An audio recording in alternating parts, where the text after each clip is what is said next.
Halfwheel's coverage of the 2022 PCA Convention and Trade Show is brought to you by Drew Estates Nica Rustica Adobe.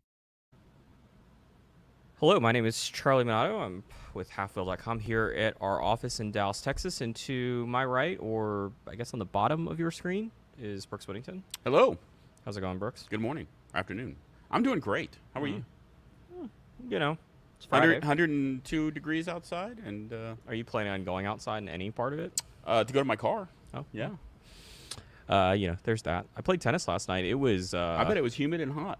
It was humid and hot. It was interesting. It was, I think Wednesday was worse, like temperature and humidity-wise, but for whatever reason, yesterday felt a lot more like a sauna than Wednesday did. But, I don't feel bad about eating fried chicken later after doing that. All right, so we are here for the first of 4 live shows. As you can see, there's a bunch of, there's an acronym in 2022. These are live shows that are about the 2022 PCA Convention and Trade Show. We've done these for, I don't know, this may be like the 4th or 5th trade show. Obviously, there was not one in 2020, but we did one last year, and we've been doing them for a while now, heading into the show. So we're going to do 4 of them this year. This is the sort of set the table show. We're going to do what is PCA 2022. So if you have no idea what we're talking about, this hopefully 45 minutes from now, you'll have a much better understanding of that. Or if you're kind of somewhat familiar with it, but don't really understand why it's such a big deal in the cigar business, hopefully today's show can help to explain that to you. And, but we have 3 more shows upcoming. And they will take place. The next 2 will be on Fridays, same time and place. The final one is on June 29th, which is a Wednesday, and that's the Wednesday before the 4th of July weekend. As you can see, next week we're going to do something. I don't think we've ever really done this, Brooks, have we? The look back at the show? We've done minor things, I think, no, probably not. Yeah, so Now that I think about we've it. tried to change up how we do some of parts of this broadcast. So next week we're going to do something, like I said, I don't think we've really done before. Brooks and I have been to at least 10 shows. At least. Individually, I guess all together. But we're going to talk about some of our favorite moments, some of the most memorable things from shows past, and maybe how they might impact this year's show and the shows going forward. June 24th will be a little bit of a different topic. That will be the what were to happen if we were running the trade show or if we were running a company's presence at the trade show. If you're unfamiliar with this trade show, there are, trade shows all across industries are facing lots of issues about what their importance is, what their role is. This is something that started pre-COVID. And when you look at a lot of other consumer products, whether that's cars and trade shows like the New York Auto Show or SEMA, or you look at, say, watches and a show like Basel World, a lot of the same issues that those trade shows are facing are issues that we hear about in the cigar industry in regards to the PCA trade show. So we're going to try to give you some solutions and not just have 45 minutes of me bitching about things that don't make sense to me. And then the final one is what, Brooks? There'll be some of that, too, though. Probably. Final one is the 10 products we're most looking forward to. There's going to be some very interesting products that are perhaps being shown off at the show, and certainly we'll go through the ones that we think are the ones that we really, are really, I guess, looking forward to. Yeah, or if there's only 10 that have been announced by then, we'll just do those 10 products. All right. But in order. Yes. So, we've got a contest. Brooks, do you want to explain how this is going to work? Yes. So our contest this time is fairly simple. You ask a question, and if I choose the question to be answered and put it up on the screen, then the people who get those questions on the screen first will get a prize from Drew Estate. Yes, that's in the event that somebody asks, or multiple people ask the same question, and Brooks picks one of them. We will honor the person who asked it first. So don't ask questions that somebody else has asked. Don't repeat yourself. Yes. What is the prize, Brooks? So the prize is a 25th anniversary humidor from Drew Estate. Very, very cool looking humidor. Yeah, I had to guess. I'm guessing this came from N Solo Designs, who has done a lot of work with Davidoff, because this looks... It sure looks like a Davidoff humidor from that picture, doesn't it? No, the inside... So this looks like the JR cigar humidor that we were sent by JR. It looks very similar. Obviously, it's been Drew Estate modified, but a lot of the same features, particularly that tray system, is in there.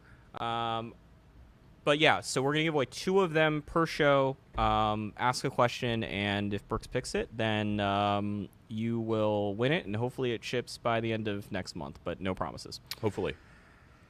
All right, Brooks. All right. So, yeah. What are you smoking there, Charlie?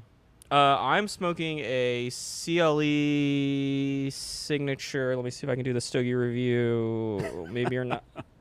My arms aren't long enough. He's short. Signature THT EKE 03/17. Wow. I don't know if you can see up there, but the cap, I opened up a humidor and I saw the cap was damaged.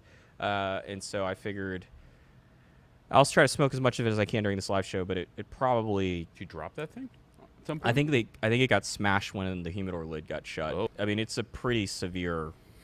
I did not... We treat our stuff drop really it. well here. Yeah. Obviously. Well, also Cameroon. Ah. So, who knows? Maybe it was just a slight change in temperature. What are you smoking, Brooks? I am smoking the NHC Kappa Especial, the Tatuaje. That's not what. That's the really cigar not is. working. That's not the NHC. NHC? Yeah, it is. No, it's not. That's the Taiwahe LLE Kappa Especial. Oh, my goodness gracious. The NHC has an NHC band on it. Oh, my goodness. Brooks is trying to pass off that he's smoking an OR. No. when he is, We in can't fact, do that because of the band, dude. You can't Yeah, do that. but you told people you're All smoking. right. Yeah. No, see? Same cigar. But it's not. I like it, though. Yeah. Sumatra wrapper, it's a good cigar. and, really, really great. Very medium-bodied and full flavor. What about yours, though? Flavor-wise, it's great. I'm concerned that it's going to be all over my pants at some point. But, doing it for the memes. All right. Brooks, Yes. imagine if somebody that's watching this has no idea what the 2022 PCA Convention and Trade Show is. Right. In the most basic of terms, can you attempt to explain to them what it would be or what it's going to be? Like, what's going to happen? I'm good at doing things basically, in a basic manner. Anyway, so here's the idea, right? PCA, Premium Cigar Association, is a industry trade show that takes place in Las Vegas at the Sands Expo Center. It's a 4-day trade show with 1 day ahead of time that's used for seminars, things of that nature. Runs from July 9th through July 12th. July 8th is the seminar that I just mentioned. It features booths of various sizes, some of which are, from new companies that are coming in, some of which are very, established companies, Rocky Patel, for example, J.C. Newman, Fuente. And they are showing off their wares to retailers that are coming to purchase. Most companies will have, Sorry? let's say, most companies will have something new there to show off, to sell. And some companies won't. They are concentrating on core lines. And the retailers come and they walk around the booths and they purchase things, or they come to hang out and just have fun. Yeah, they come. There you go. Just have fun. All right, but can you go over okay? So this is the Rocky booth, which is Pretty basic. which is one of the larger ones. It's from 2019. But the Rocky booth has looked the same basically since I've been coming to the trade show. Does appears to be going on in this picture? Right. So they also have places. Some booths, not all, but some booths have places you can sit down and talk and go over stuff.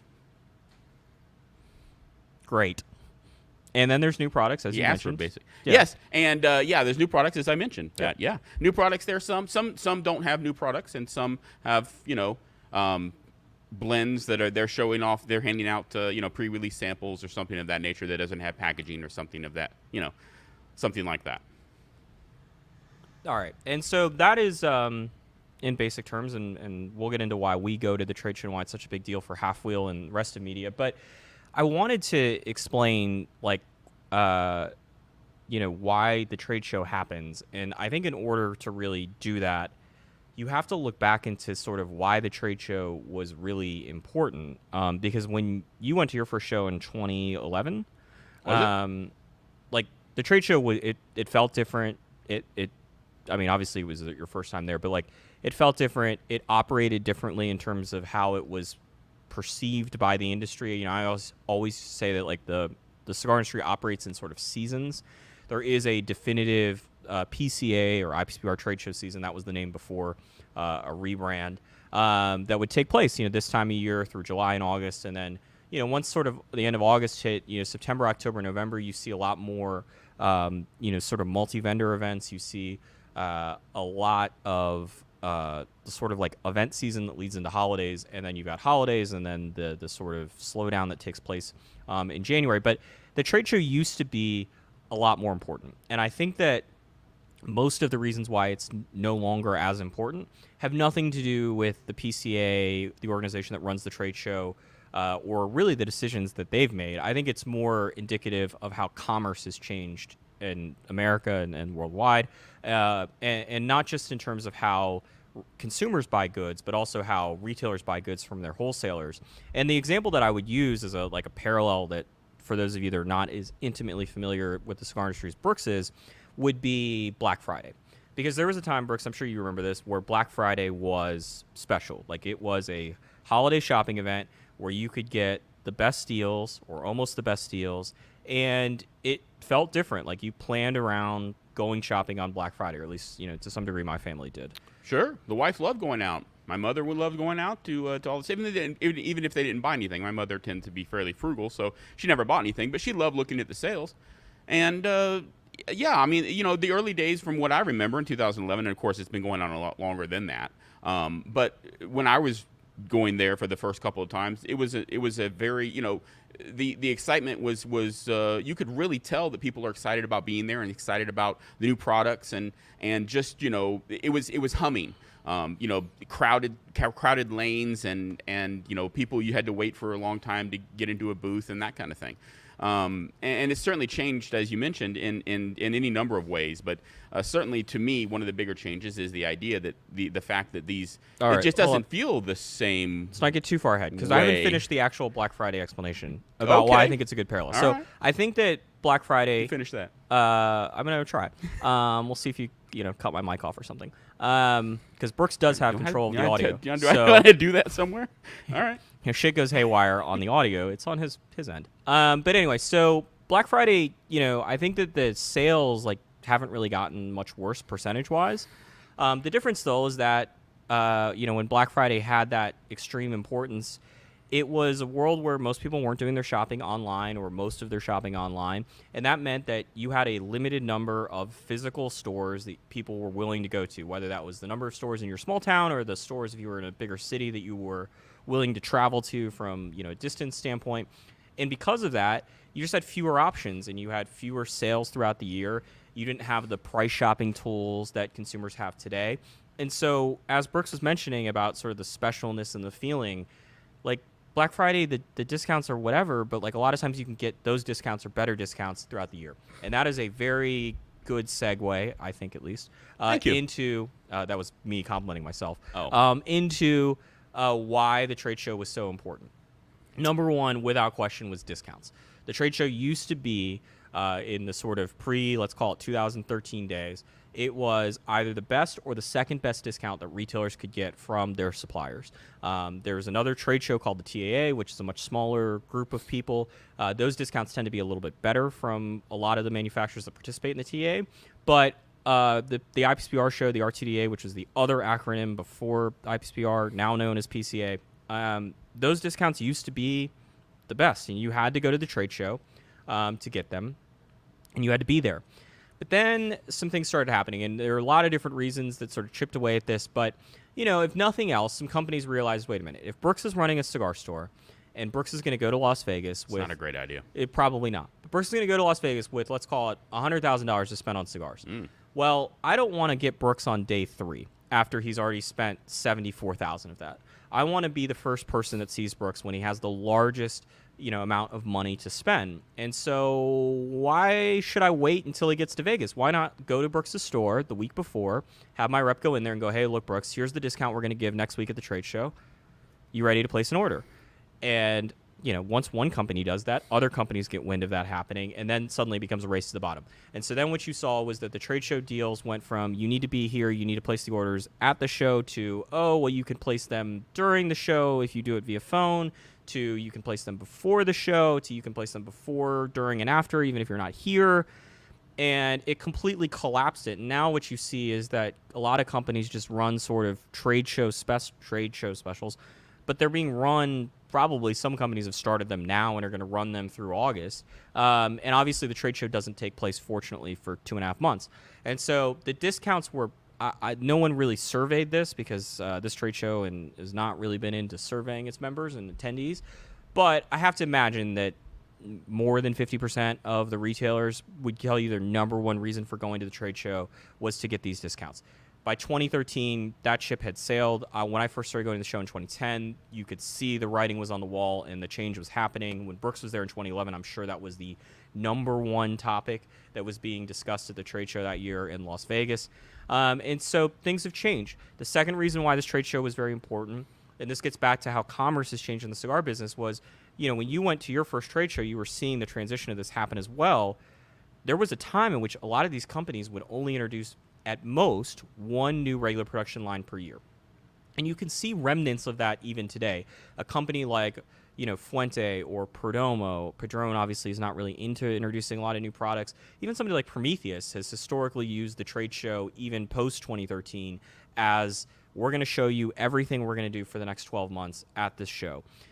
That said, when you go down the roster of companies that are, going to this trade show this year, you look at somebody like Taiwahe. That is not typically how Pete Johnson has announced new products. They get announced throughout the year, released throughout the year.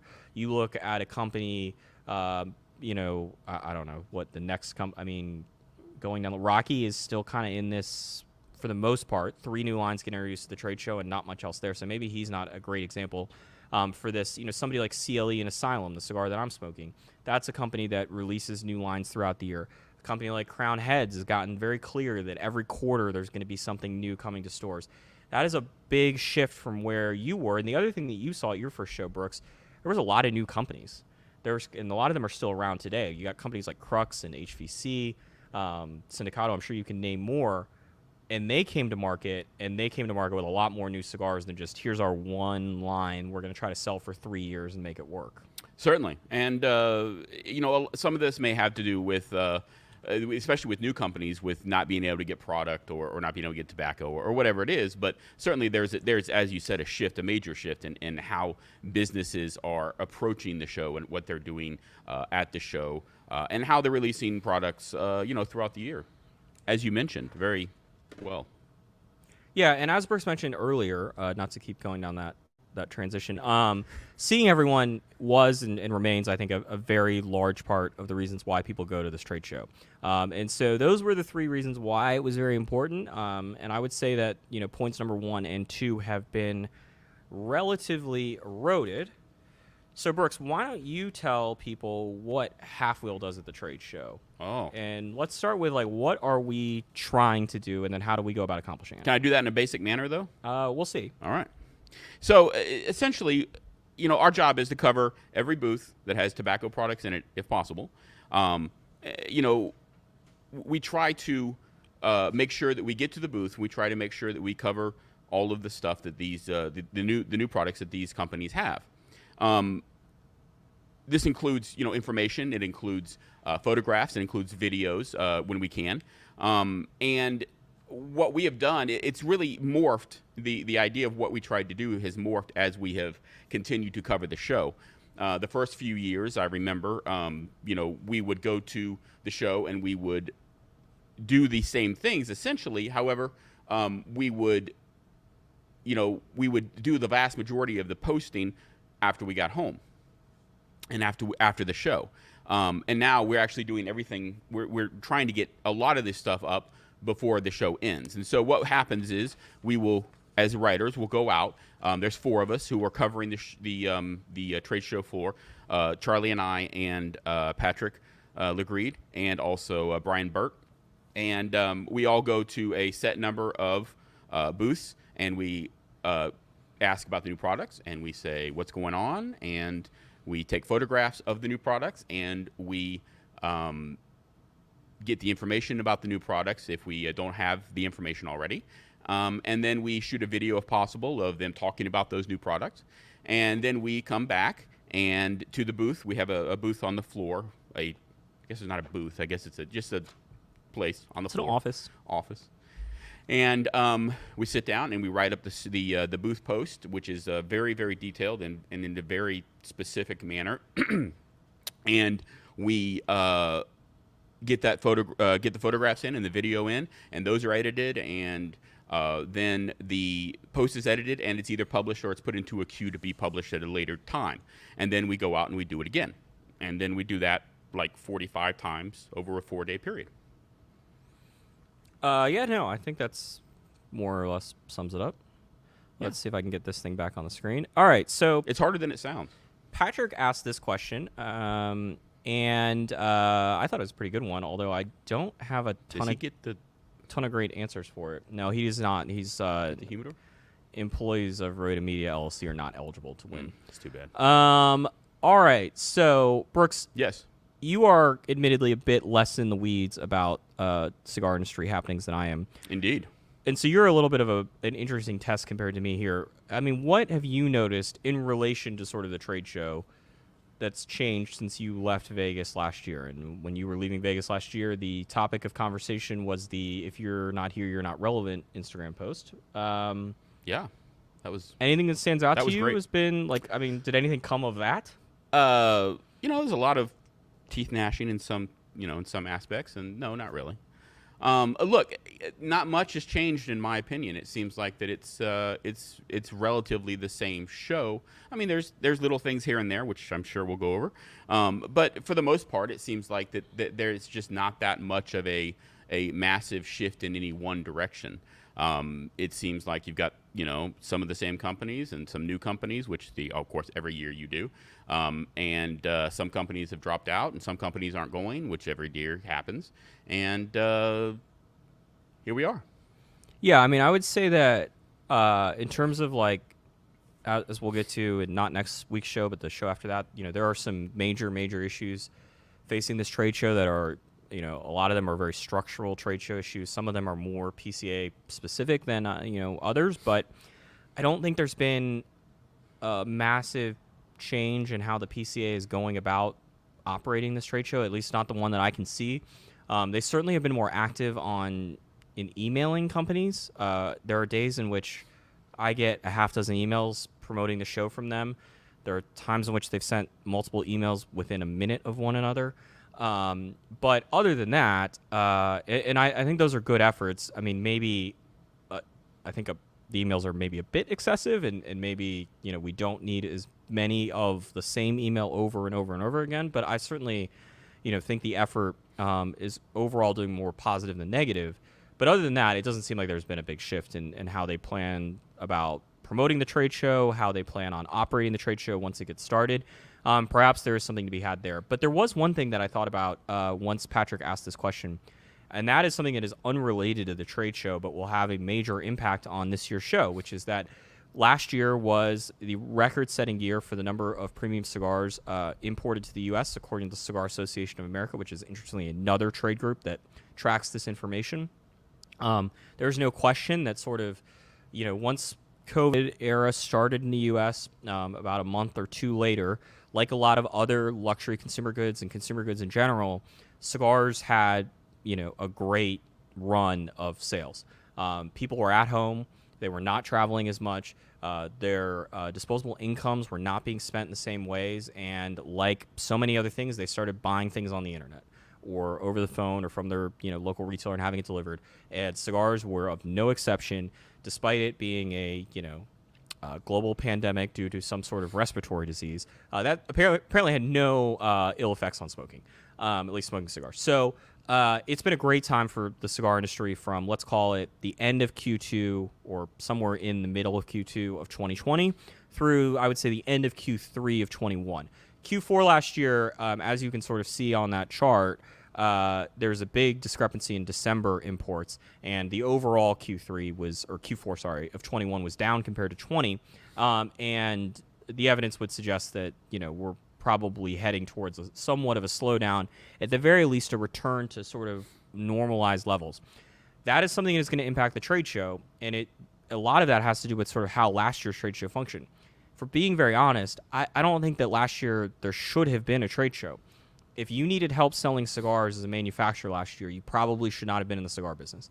The issues that cigar companies, and I'm sure you heard this last year at the trade show, Brooks, the issues they had last year at this time was we don't have product to sell you. It wasn't we need to find new customers. Or packaging to put that product in. Yeah, no, I mean, it wasn't just we don't have the physical cigars. It was we don't have the products in our warehouse to sell you. They are back ordered. And this was obviously something that's not unique to the cigar industry, but this had an impact on last year's show. This year's show is going to be interesting to see how that sort of return to normal sales levels, but also like what companies, because I've talked to some of them. Some companies told me, you know what, we considered 2020, 2021 to be outliers. We, did not forecast 22 to be anywhere close to that, and we did not order as many cigars or not projecting to make as many cigars. I'm sure there are some companies who were like banging on the table, we're ready to go. This ship isn't going down today. And I suspect that there's going to be at least one company that has to go out of business because they've just over-ordered or placed orders within their own factory, and they're going to get over their heads. Brooks, it sounded like you want to say something. But really, who could think that? I mean, all signs point to the idea that once the pandemic ended, or at least effectively ended, it's not over, obviously, worldwide, but effectively ended for, in terms of lockdowns and things of that nature, that's the number of cigars that are going to be smoked are most likely going to go down. I mean, Brooks, these are the same companies that were giving discounts when they had back orders.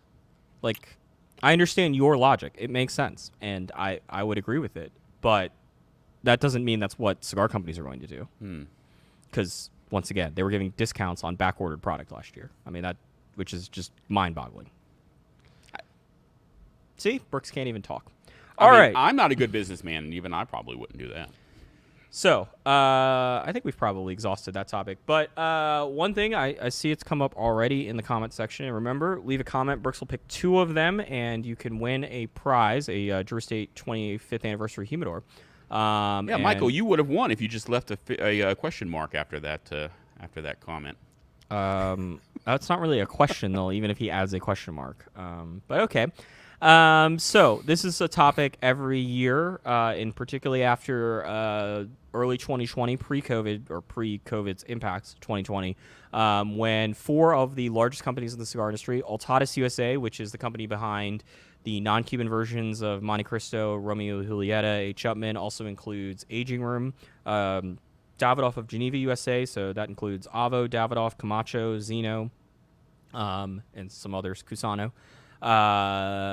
Drew Estate, which includes Acid, Undercrown, Liga Privada, Herrera Esteli, et cetera, and General Cigar Company, which includes Macanudo, CAO, as well as the non-Cuban versions of Cohiba, Partagas, La Gloria Cubana, etc.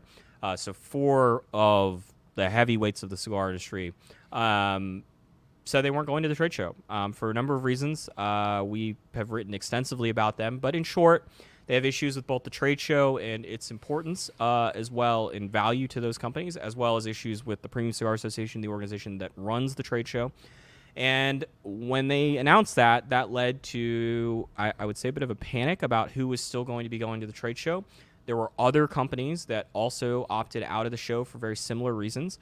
But some of those companies are back. So Villiger was actually, I would argue, the one that kind of set up the Altadas, Davidoff, Drew Estate General, sort of. I don't think that Villiger was an essential piece of that, but Villiger opened a window that said, hey, we're not going to this trade show because we don't think it's worth it. And as it turned out, I don't think it really negatively impacted Villiger's business all that much, whereas it used to be if you didn't go to the trade show, people thought you were going out of business. So there are a lot of companies going. Brooks, any thoughts on any of the 200 plus companies that'll be at the trade show? This is not all of them, but this is most of them. That's a lot. Yeah. But so I think one thing to point out here, I'm going to see if I can sort of run down this list. Some of these companies were not here last year. So Villiger was not here last year, has not been at the show for a couple of years. Postowny. So you've got all the brands that the Cigar Hustler brothers distribute. They're going to be back. The Rumcraft will not be back. I'm trying to think. I mean, there are about 20 more companies we estimate that are here that were not here last year. But I'm trying to run through the list of ones that would qualify. And to be clear, a lot of these companies haven't necessarily, said why they are going or why they're not going. It doesn't necessarily mean they don't think that the show is worth it.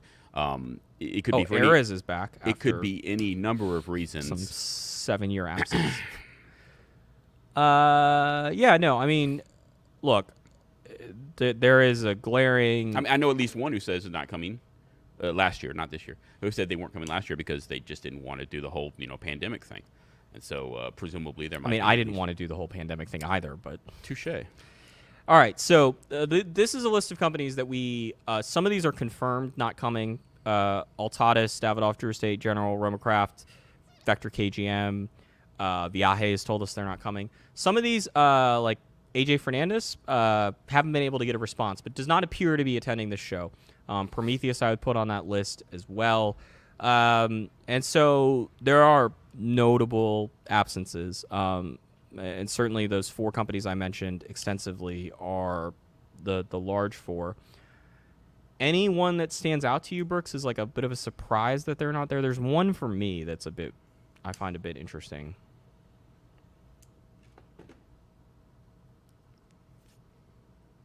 Reading back through it here. I mean, this is great content. Yeah. Dead air.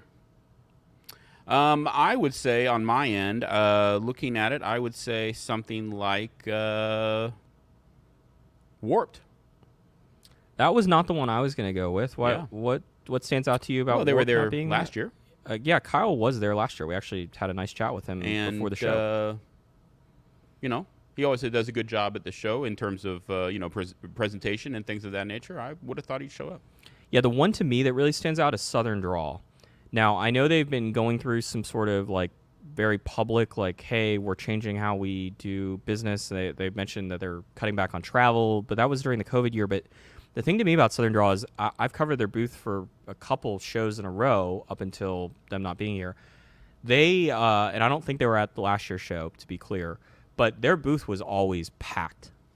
It's not a very large booth, and they've always been pretty smart about not making the booth as big as it possibly can be, but just incrementally growing it so it always looks busy. But I mean, I think when I covered it in 2019, there was probably 25, 30 people in that booth, which, if you're Davidoff is not that many people. But if you're Southern Drawl, with the size of booth that they had, I mean, it was difficult to walk around in the booth, and it seemed like it was pretty constantly busy. So to me, that's one that stands out as a bit of a surprise.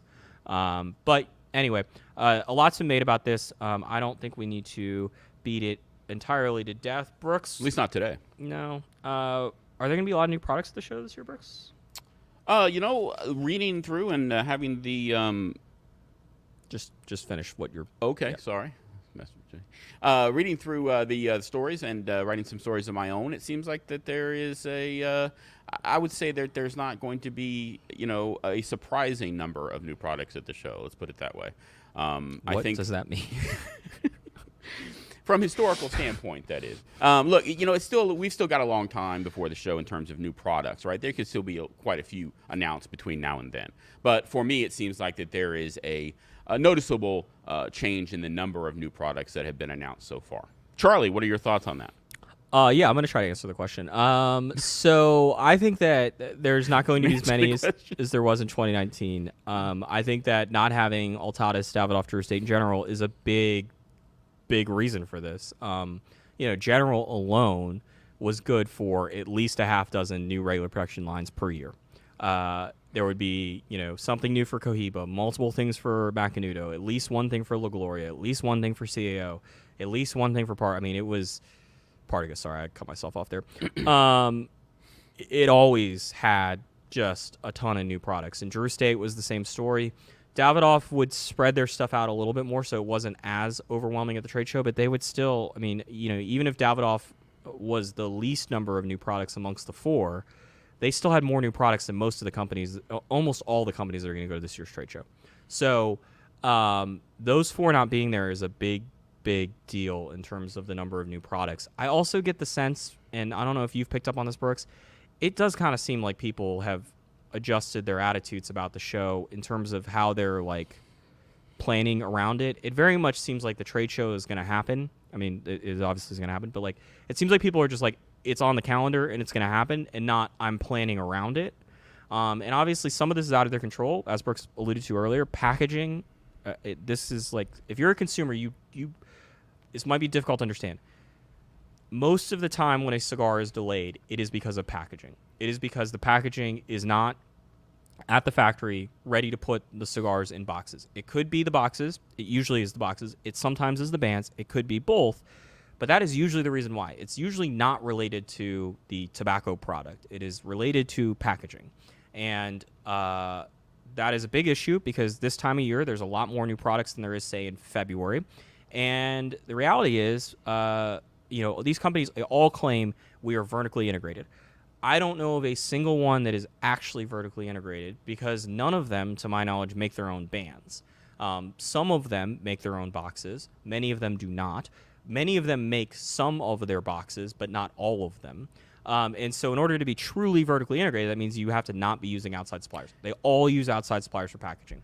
None of them, for example, are making, and like this doesn't get thought about, but this is part of being vertically integrated. None of them are making their own clasp for boxes or hinges. Like they might put the hinges together or put them on the wooden boxes, but they're not making them. And so all those things are reasons as to why cigars get delayed.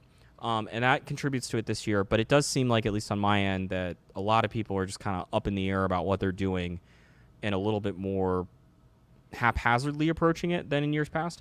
Certainly. Yeah, and look, to allude to your point, or to piggyback on your point, I guess. Please don't piggyback on the me. idea, there's just not that many. That. There's not that many factories building boxes for these, huge companies that are producing this many cigars. And so if they get backed up, and it takes time to chop down the trees and turn them into fodder or whatever. So we should just stop. We should move on to the next question. I don't. But the fact is, as you said, packaging is. I mean, last year it's what I heard. Packaging. Cigars are done. I've got them in the they're sitting there waiting, and the packaging is packaging is just not here. The packaging, like, it's not the chopping down trees that's actually much of the issue. A lot of it is like no, they do that pretty well. Well, no, but the issue is they're not chopping down the trees. The wood's getting imported from China. Well, they got to chop it down somewhere. Yeah, but the issue is the wood is just not like it's not as simple as going out and chopping it down in the backyard, as simple as it might be.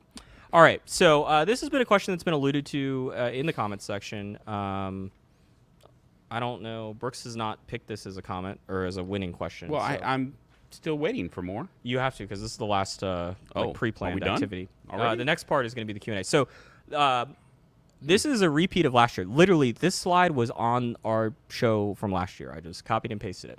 And yes, there are exclusive PCA trade show items. And by exclusive, that means there are companies that have said, in order to buy this product, you need to be at the trade show, place an order in person. I suspect that if Halfwheel did some follow-up about whether or not that was actually true, we would find plenty of instances in which retailers who were not at the trade show suddenly had these products. But I think, the companies are trying to do this as an incentive to get people to come to the trade show. Also repeating from last year, this isn't working very well. And the reason why I don't think it's working very well is not because of the number of new products or the types of products. It's that people are still asking about, like, is there going to be a Fuente Padron collaboration at the trade show? My understanding is there is going to be one. But if you are a retailer who is not planning on going to the trade show, and this is supposed to be the carrot that gets you to come to the trade show, I don't know how announcing it less than 30 days out from the trade show is going to be helpful in getting you to Las Vegas. I'm sure for some of them it is, but for many of them, and particularly the retailers that I think the PCA really needs to go after, which are a lot of single store operator people, not the people that own 3 stores, 5 stores, etc., but the people that own 1 store. They likely work at the store as a full-time employee, and they've got some other employees that work for them.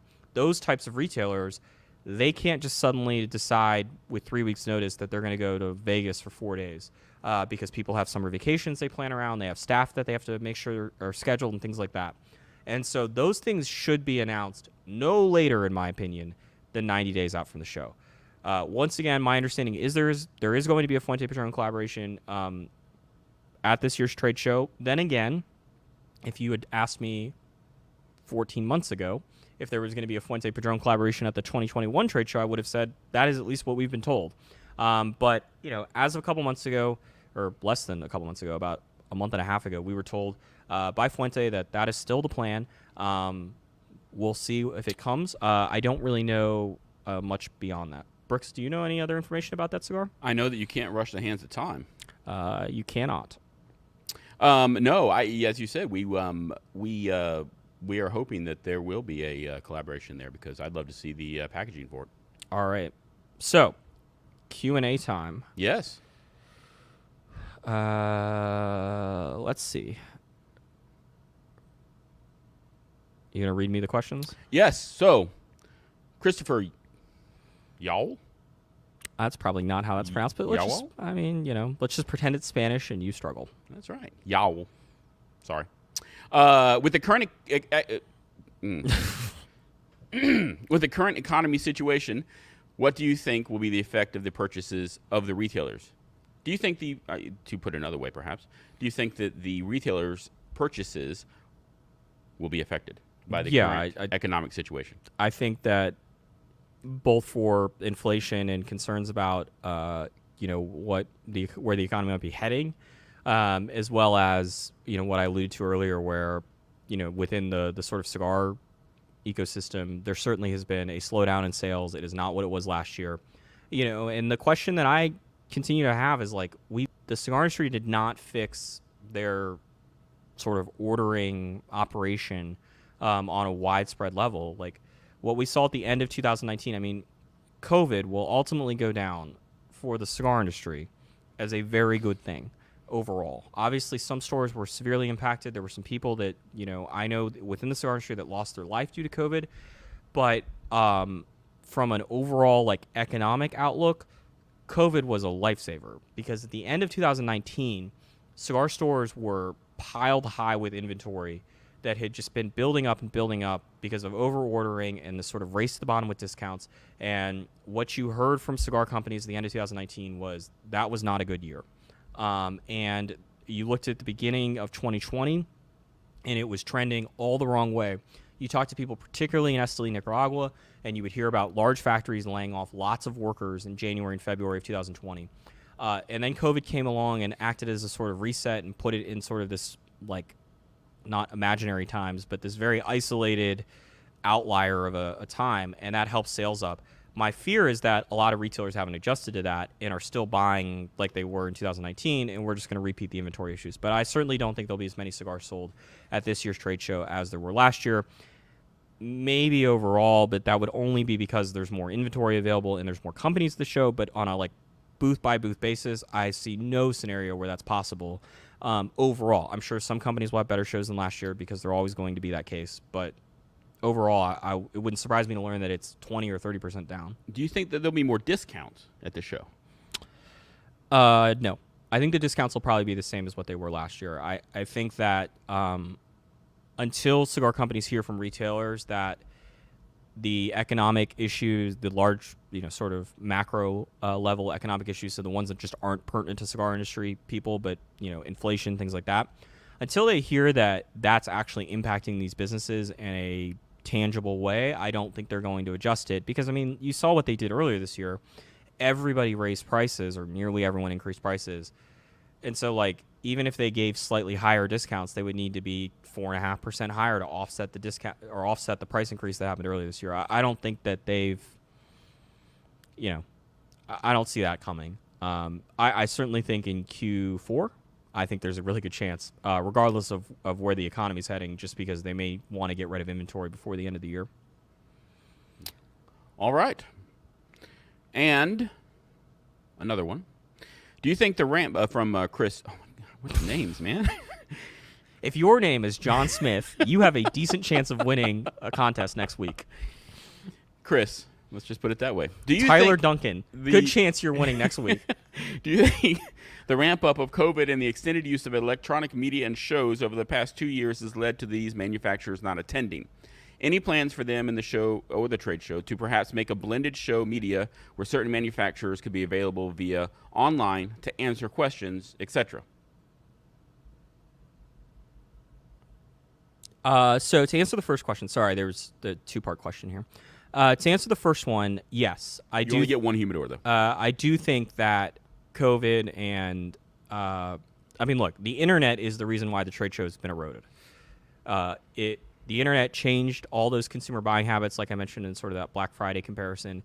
It's changed how manufacturers communicate with their retailers. It used to be the case that you could send your rep to go visit a shop. You could pick up the phone and call the store, or you could fax them an order form, or you could mail them an order form, or you could, advertise in Cigar Aficionado or Tobacconist or any of these magazines. And now with the internet, you can contact all of your customers. Obviously, they may not open the email, but you could send out a discount, like a flash sale, to all of them instantaneously. That would have been so much more challenging 30 years ago, pre-internet, because you would have had to, I guess, fax them all. Been really impossible. You could have done a mass fax. That would have been Mass fax. Yeah, I'm sure that there was services, but otherwise you're picking up the phone, you're going to call them all. I mean, good luck. But so certainly that's changed it. And I do think for some of these companies, I think that's actually part of the Southern Draw explanation is they just said, look, we realize that we should spend less on travel and more on other things that don't involve us physically having to get in an airplane, get a hotel room, things like that. And I imagine other companies done that. Very clearly, Romacraft has said, Romacraft's going to have a virtual trade show. I don't know what a trade show looks like with just one company, but they're doing a virtual sales event next month, or maybe this month. I forget when it starts. And so, yes, clear instances of that. As for the second question, no, I don't think that that's something that's on the horizon. If you do that, if you're the PCA and you're running this trade show, you need to make sure that you are promoting why it is important for people to physically be at the trade show and participating in the trade show. When you start giving them hybrid options that are ones that discount why you need to be at the trade show or serve as an alternative to physically being at the trade show, I don't think that's good for their business. The second thing is, that sounds like an absolute clusterfuck of an operation. I'm sure that they could pay somebody $50,000 to get that to work, but it just would be very, very expensive for not a lot of ROI, in my opinion, if you're the PCA. If you're an exhibitor and the PCA says, hey, we have this area set up where you can go and we've got cameras and microphones and a stable internet connection, which probably costs $15,000 at the trade show. And there is such a thing. You can broadcast out to all of your customers. Sure, that would be great if you're La Flor Dominicana, if you're CLE, but I don't know what the value is if you're the PCA having to underwrite all those costs. It seems like it's actually detrimental to the business. I also don't think, given what we've seen from the PCA, that these types of major changes and investments are really on the horizon. If it happens, it happens, but this is a number of years in a row now where you leave the trade show going, hey, there needs to be major changes, and the PCA says, we hear that there needs to be changes, and there just hasn't been. Obviously, in 2019, they tried it. They rebranded from IPCPR to PCA. They announced CigarCon, which did not go very well.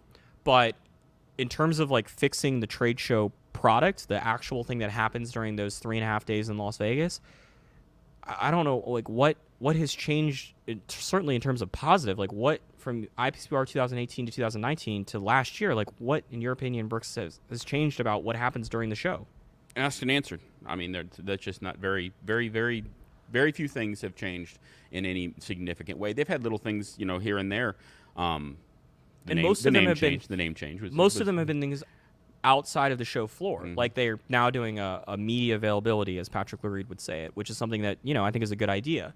But that's not on the trade show floor, and I understand that still helps to maybe to get media to come or whatever. It's still a fairly minor thing in the grand scheme of things. There are still major problems that the show has to address or should address, and they're doing very little, at least in a public manner, to address those. Yeah, I mean, I think the easiest way to say this is, if you looked at the trade show from 2018 and 19 and how it was operating, what happens during those 4 days to what it happened last year and what seemingly is going to happen this year, nothing has really changed. I mean, yes, there are smaller booths and less companies there, and those 4 companies are not there. But in terms of like what's actually happening on the show floor, it's the same thing. And so I don't see that major change, though I don't think it's as bad as an idea as I might have shot it down to be. But I don't think that it's in the best interest of the PCA where it's currently at. I think for a trade show that was not facing the types of issues that they're facing, I think that sounds like a great idea. But that's not the reality that we currently are operating in. All right, so for those 2 of you, Brooks, what were their names again? Yeah, so Chris and... Oh, you have to look back. Good job. No, I was hoping you were going to pronounce them. I could remember the first name. Chris and Christopher. If you could send an email to contest@halfwheel.com, I will get your info and pass it along to Drew Estate. You have won the humidors. Congratulations. Some of you asked some great questions. I'm a bit surprised that the question about what happened to the CFCF forum didn't make it on here, Brooks. But I didn't think that was overly relevant. Try again next week. I'm curious to know. It's a good question. Yeah. I like the question. I don't curious know, to know what happened. What happened? All right, we're going to have 3 more shows. We'll be back here next Friday as well as the Friday after that. And then, like I mentioned, the Wednesday before July 4th, same time and place except for that one Wednesday, July 4th. I appreciate all of you for stopping by and spending some time with us. Hopefully, you felt like you learned something. And if you didn't feel like you learned something, I think the next show will certainly be interesting. It's a lot different. And I think we'll have some interesting insights.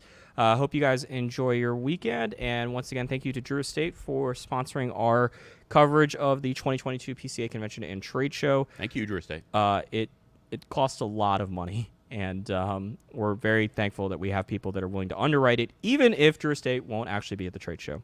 All right, we will see you next week. Halfwheel's coverage of the 2022 PCA Convention and Trade Show is brought to you by Drew Estate's Nika Rustica Adobe.